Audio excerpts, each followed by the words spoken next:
సహోదరి సహోదరులారా, మీకు శుభవార్త. 2025 సంవత్సరంలో మొత్తం 365 అంశాలను మీతో పంచుకోబోతున్నాము. జనవరి 1వ తేదీ నుండి ప్రతిరోజు ఒక అంశము మరియు దానికి సంబంధించిన వాక్యమును పంచుకుంటాము. దయచేసి ఆ వాక్యములను వినండి, ధ్యానించండి మరియు ఆశీర్వదించబడండి. దయచేసి సబ్స్క్రైబ్ చేయండి మరియు మీ స్నేహితులతో పంచుకోండి. ధన్యవాదాలు.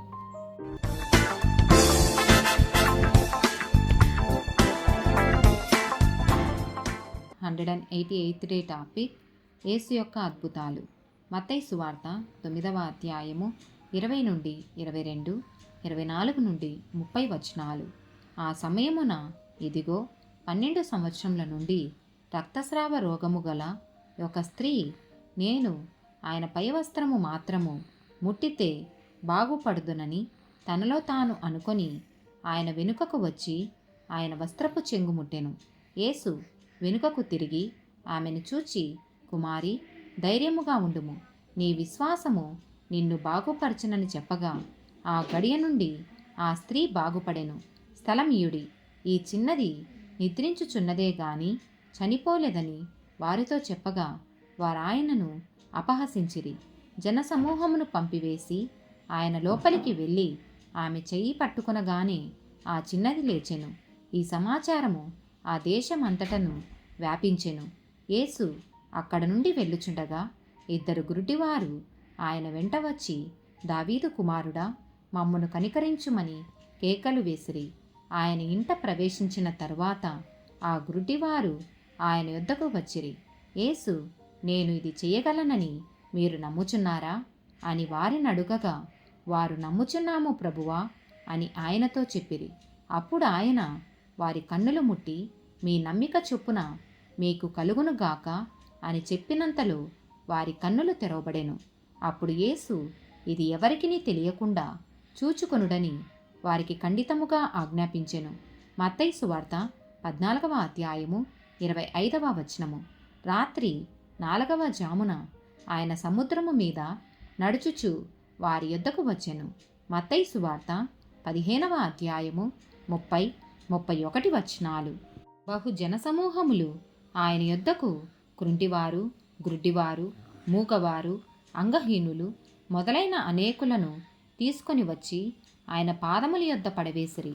ఆయన వారిని స్వస్థపరిచెను. మూగవారు మాట్లాడుటయును, అంగహీనులు బాగుపడుటయును, కృంటివారు నడుచుటయును, గ్రుడ్డివారు చూచుటయును జనసమూహము చూచి ఆశ్చర్యపడి ఇశ్రాయేలు దేవుని మహిమపరిచిరి. మార్కు సువార్త 1వ అధ్యాయము 40 నుండి 42 వచనాలు.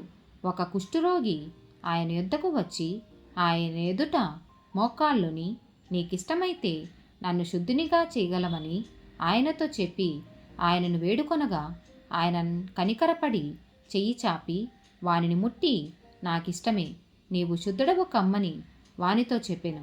వెంటనే కుష్ఠరోగము వానిని విడిచెను గనుక వాడు శుద్ధుడాయెను.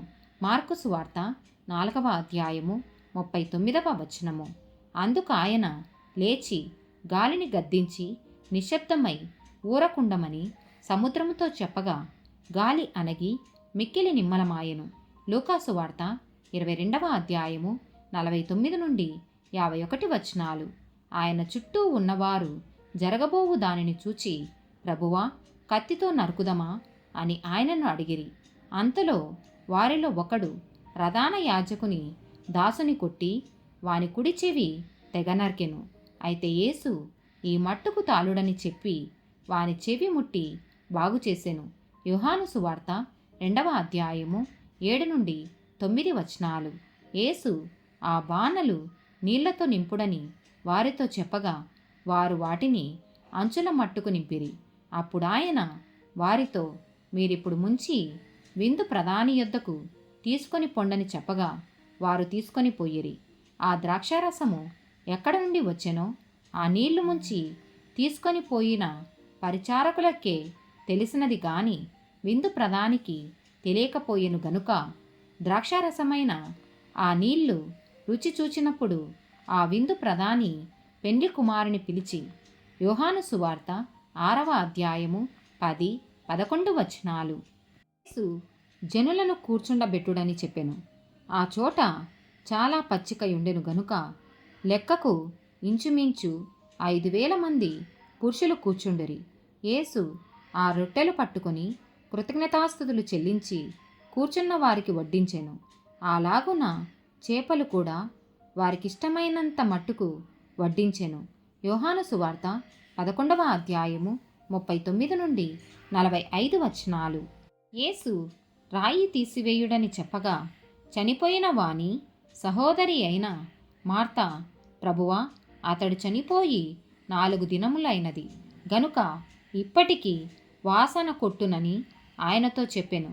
అందుకు యేసు, నీవు నమ్మిన ఎడల దేవుని మహిమ చూతువని నేను నీతో చెప్పలేదా అని ఆమెతో అనెను. అంతట వారు ఆ రాయి తీసివేసిరి.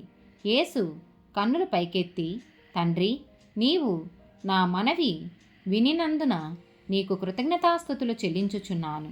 నీవు ఎల్లప్పుడూ నా మనవి వినుచున్నావని నేనెరుగుదును గాని నీవు నన్ను పంపితివని చుట్టూ నిలిచియున్న ఈ జనసమూహము నమ్మునట్లు వారి నిమిత్తమై ఈ మాట చెప్పితినెను.